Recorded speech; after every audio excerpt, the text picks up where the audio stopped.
જયવીર તેના પરિવાર સાથે ગાંધીનગરથી જામનગર ટ્રેનમાં જઈ રહ્યો હતો. તેણે રસ્તામાં વૃક્ષો, બળદગાડા, ઊંટલારીઓ, રિક્ષા, બસ, ટ્રક, ટ્રેક્ટર જોયા.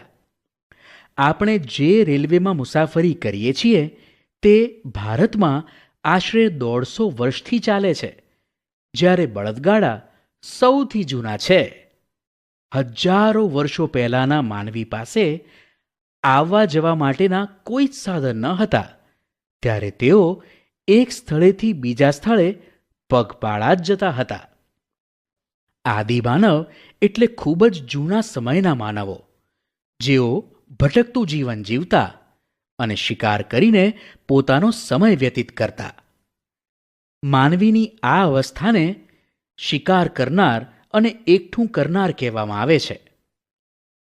તેઓ હરણ જેવા જંગલના પ્રાણીઓ, માછલીઓ અને પક્ષીનો શિકાર કરતા, તેમજ કંદમૂળ અને ફળોને એકત્રિત કરી ખોરાક મેળવતા. જો કે આ બધું સરળ ન હતું. ક્યારેક જંગલી પ્રાણીઓ આદિમાનવો પર હુમલો કરતા. વળી દોડવામાં ખૂબ ઝડપી હોવાથી કેટલાક પ્રાણીઓ સરળતાથી આદિમાનવોના હાથમાં આવતા નહીં. એટલે ખોરાકની શોધમાં આદિમાનવો એક સ્થળેથી બીજા અને બીજા સ્થળેથી ત્રીજા સ્થળે ભટકતા રહેતા. માનવી આ સમયે કયા ફળ કે કંદમૂળ ખાવા અને કયા ન ખાવા તેનું જ્ઞાન મેળવતો થયો. કારણ કે ઘણી વનસ્પતિઓ ઝેરી હોવાથી માનવના મૃત્યુ પણ થતા. હરણ, ઘેટા બકરા જેવા પ્રાણીઓને સરળતાથી મારી શકાતા હોવાથી આદિમાનવો તેમને શોધવા એક જગ્યાએથી બીજી જગ્યાએ ભટકતા રહેતા.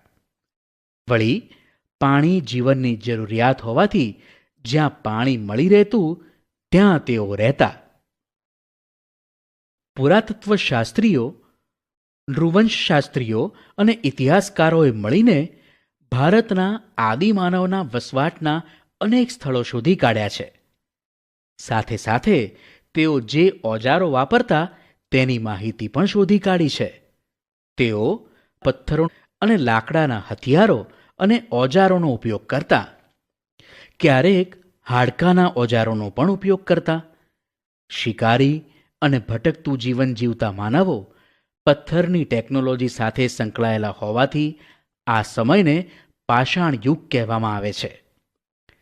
ચિત્રમાં બતાવેલા પથ્થરોનો ઉપયોગ વનસ્પતિ કાપવા અને પ્રાણીઓને ચીરીને તેમની ચામડી કાઢવા થતો. આદિમાનવો વૃક્ષની છાલ અને પ્રાણીઓના ચામડાનો શરીર ઢાંકવા ઉપયોગ કરતા. ભારતમાં પાષાણકાલીન માનવ વસાહતનો નકશો જુઓ. તમે નકશામાં દર્શાવેલા સ્થળો ધ્યાનથી જુઓ. તમને જણાશે કે ભારતમાં ઘણી બધી જગ્યાએ આદિમાનવો રહેતા હશે. નકશામાં થોડી જગાઓ બતાવી છે, પરંતુ ભારતમાં ઘણી બધી જગ્યાઓમાં તેમના વસવાટ હોવાના પુરાવા મળ્યા છે. જ્યાં સારા અને મોટા પ્રમાણમાં પથ્થરો, લાકડા અને પાણી મળી રહે તેવા સ્થળોએ રહેવાનું તેઓ પસંદ કરતા. વરસાદ અને જંગલી પ્રાણીઓથી પોતાનું રક્ષણ કરવા તેઓ પ્રાકૃતિક ગુફામાં રહેતા. મધ્ય ભારતમાં વિંધ્ય પર્વતમાળામાં આવી અનેક જગ્યાઓ મળી આવી છે. નર્મદા નદીની આસપાસના પ્રદેશોમાંથી પણ આવી જગ્યાઓ મળી આવી છે. ભીમબેટક્કા મધ્યપ્રદેશમાં આદિમાનવોના વસવાટવાળું ઉત્તમ સ્થળ મળી આવ્યું છે. તેની ગુફાઓમાં આદિમાનવે દોરેલા પક્ષીઓ, હરણ, લાકડાના ભાલા, વૃક્ષો, માનવીના લગભગ 500 જેટલા ચિત્રો મળી આવ્યા છે, જે પ્રાકૃતિક રંગો વડે દોરેલા છે. દક્ષિણ ભારતના કુર્નુલમાં મળી આવેલી આદિમાનવોની ગુફામાંથી રાખના અવશેષો મળી રહ્યા છે, જે દર્શાવે છે કે તેઓ અગ્નિથી પરિચિત હશે. આજથી લગભગ 11,000 વર્ષ પહેલાં માનવી અગ્નિનો ઉપયોગ કરવા લાગ્યો હતો. તેમ ઇતિહાસકારો જણાવે છે, અગ્નિના ઉપયોગે તેમના જીવનમાં ક્રાંતિકારી પરિવર્તન કર્યું, કારણ કે અગ્નિની મદદથી તેઓ માંસને શેકીને ખાઈ શકતા. અગ્નિનો ઉપયોગ પ્રકાશ મેળવવા માટે કરતા, તેમજ તેના ઉપયોગથી જંગલી પ્રાણીઓથી તેઓ પોતાનું રક્ષણ કરી શકતા. અગ્નિના ઉપયોગની જેમ જ તેમના જીવનમાં મહત્વનું પરિવર્તન લાવનાર માધ્યમ હતું ચક્ર. ઝાડના થડ અને જાડા લાકડામાંથી તેઓ ચક્ર બનાવતા શીખ્યા. આજથી લગભગ 12,000 વર્ષ પહેલા વિશ્વભરના વાતાવરણમાં વ્યાપક પરિવર્તન આવ્યું.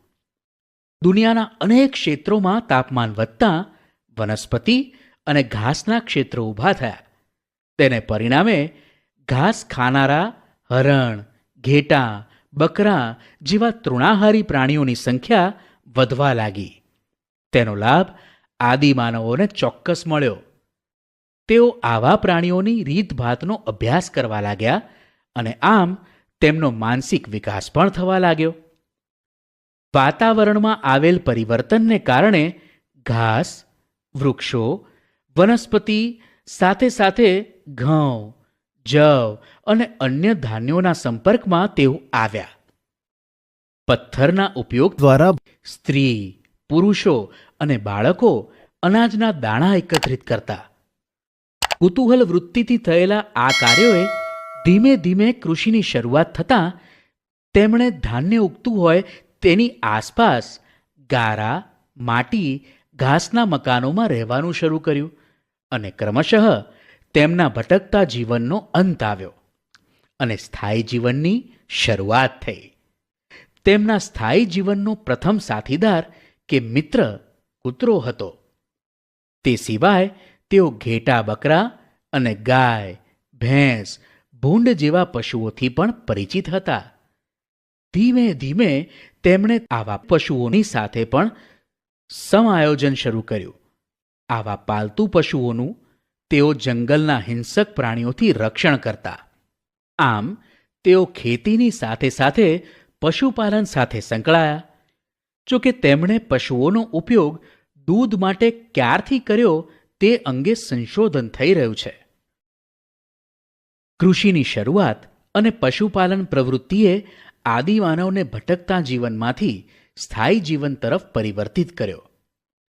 કૃષિ માટેના સ્થળોને છોડીને જઈ શકાતું નથી, કારણ કે પાકને ઉગતા થોડો સમય લાગે છે.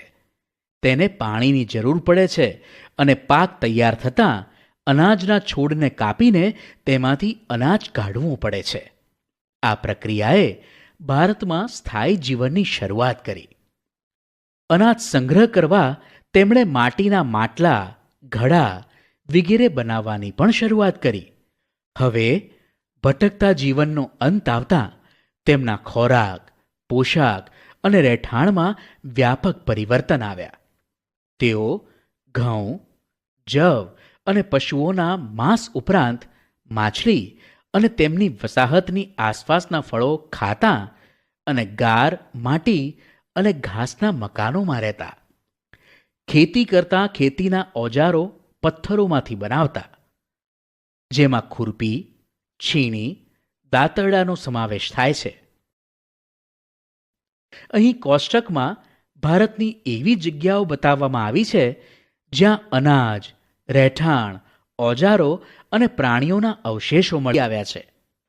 પુરાતત્વશાસ્ત્રીઓએ શોધેલા સ્થળોમાં બુર્જ હોમ, ગુફક્રાલ, હુરંગી, મેહરગઢ, લાંગણજ અને ભીમબેટક્કામાંથી આપણને માનવ વસાહત અને તેમના પશુપાલનની માહિતી મળે છે. મેહરગઢ અને ઇનામ ગાંવ જેવા સ્થળોએથી તો તેમના ઘર અને ખેતીવાડીની માહિતી પણ મળે છે. તેઓ જવ અને બાજરી જેવા ધાન્ય ઉગાડતા. મેહરગઢ અને ઇનામ ગાંવ જેવા સ્થળોએથી પથ્થરના તીક્ષ્ણ ઓજારો મળી આવ્યા છે, જે તેમના કૃષિ કાર્યમાં વપરાતા હશે. પ્રાચીન સમયમાં મેહરગઢ ભારતનું સૌથી પ્રાચીન ગામ ગણી શકાય. મેહરગઢથી જવ અને ઘઉંની ખેતીની શરૂઆત થઈ હતી. તેઓ ઘેટા બકરા પાળતા, ખેતી કરતા અને અનાજનો સંગ્રહ કરતા. અહીંથી પ્રાણીઓના હાડકાં પણ મળી આવ્યા છે. તેઓ લંબચોરસ ઘરોમાં રહેતા. આ ઘરોમાં અનાજ સંગ્રહ કરવાના નાના નાના કોઠાર પણ મળી આવ્યા છે. મહેરગઢમાં મળી આવેલ પુરાવા મુજબ તેઓ મૃત્યુ પામનારને માન સન્માનથી દફનાવતા હતા. અહીંથી આવા ઘણા પુરાવા મળી આવ્યા છે. એક જગાએ મનુષ્યની સાથે બકરીને પણ દફનાવવામાં આવી હોવાનો પુરાવો મળ્યો છે. આ બાબત તેમના મૃત્યુ પછીના જીવનની કલ્પના કે માન્યતા સૂચવે છે. આવી જ રીતે મહારાષ્ટ્રમાં ઇનામ ગાંવ નામનું સ્થળ મળી આવ્યું છે, જ્યાંથી બાળકોના મૃતદેહના અવશેષો મળ્યા છે. તેઓ ગોળ આકારના ઘરોમાં રહેતા, પશુપાલન કરતા અને ખેતીના પાકોમાં બાજરી અને જવ પકવતા હતા.